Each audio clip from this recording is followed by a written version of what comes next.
Sir, water is recognized as an elixir of life. It should be treated as an asset, not as a disposable item. मैं मंत्री जी से आपका ध्यान आकर्षण करना चाहते हैं। मैं जो डिस्ट्रिक्ट से आता हूँ, ये डिस्ट्रिक्ट 112 मतलब 112 एस्पिरेशनल डिस्ट्रिक्ट के अंदर होते हैं और बंगाल में कुल मिलाकर 2.5 करोड़ से ज़्यादा लोग आर्सेनिक कॉन्टेमिनेटेड एरिया में रहते हैं। आप कहा कि क्वालिटी, कंटिन्यूटी एंड क्वांटिटी, ये तीनों पे ध्यान रखते हुए ये योजना बना रहे हैं। तो बंगाल में खासकर हमारा जिला मुर्शिदाबाद में ऐसा बहुत सारे गांव है जहां आर्सेनिक की प्रदूषण के चलते गांव की लड़कियों को शादी नहीं होती है। तो बंगाल की स्थिति क्या है, हमारा डिस्ट्रिक्ट का स्थिति क्या है, ये आर्सेनिक की प्रदूषण के चलते ये हमारे पास कोई जानकारी नहीं है। जानकारी कैसे मिलेगी? मैं वो बदनसीब एमपी हूं जिनको पिछले 10 साल से दिशा कमेटी में शामिल होने का कोई न्योता नहीं आया, फिर भी मैं वो दिशा कमेटी की चेयरमैन बन के रह गया। तो इसी हालत में हम जैसे आप तो यहाँ बड़े अच्छा बात करते हैं, आपको बात सुनने में हमें लगता है सोना में सुहागा बनते हैं। सारे सदन की सारे जो एमपीज है ये सब चाहते हैं इसमें भागीदारी बने, लेकिन कैसे बने?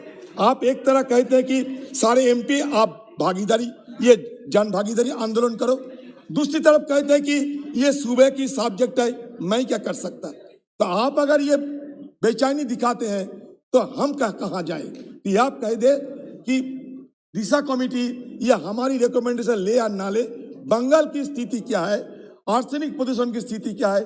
बंगाल में 2.5 करोड़ से ज्यादा लोग आर्सेनिक प्रदूषण इलाका में रहते हैं। इस विषय पे आपको अगर जानकारी तो बताइए।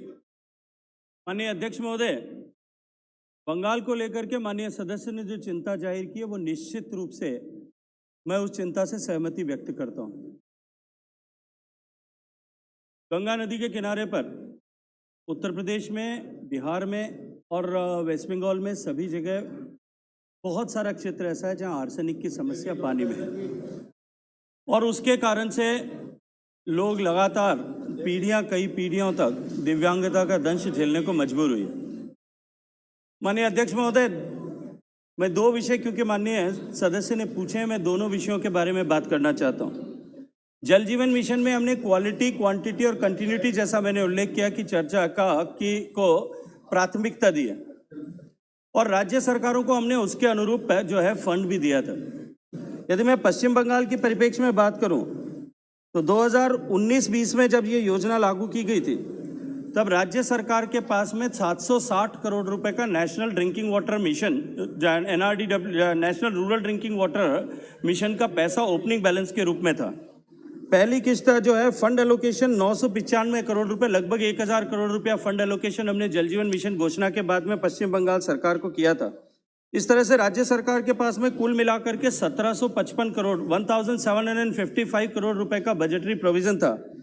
लेकिन उस साल में राज्य सरकार, मैं कारणों के बारे में विस्तार में नहीं जाना चाहता, लेकिन राज्य सरकार जो है वो केवल यूटिलाइजेशन जिसको उन्होंने उस साल में रिपोर्ट किया, that was only 600 crore, 445 crore रुपया उनके पास में अनयूटिलाइज था।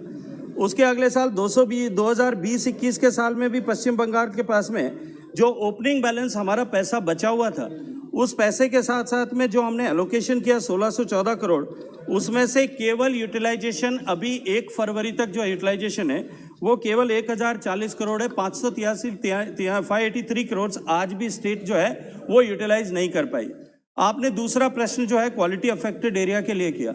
जो पहले national rural drinking water programme था NRDWP में एक सबमिशन हुआ करता था जो क्वालिटी अफेक्टेड एरियाज के लिए था, उसके लिए हमने स्पेशल पैसा जो है हर एक राज्य को जहां इस तरह की समस्या थी, संकट थी, वहां दिया था और इस अपेक्षा के साथ में किया था कि मार्च 21 तक वो प्रोजेक्ट सरकारें, वहां की राज्य की सरकारें ऐसे जगह पर पूरा करें। मैं अत्यंत दुख के साथ में ये बात कहना चाहता हूँ कि पश्चिम बंगाल की सरकार आज 3 साल लगभग बीत जाने को हम फरवरी महीने में बात कर रहे हैं, आज भी उसमें से लगभग आधा पैसा, आधे से कुछ कम होगा, लेकिन लगभग आधा पैसा जो है वो आज भी अनस्पेंट पड़ा है।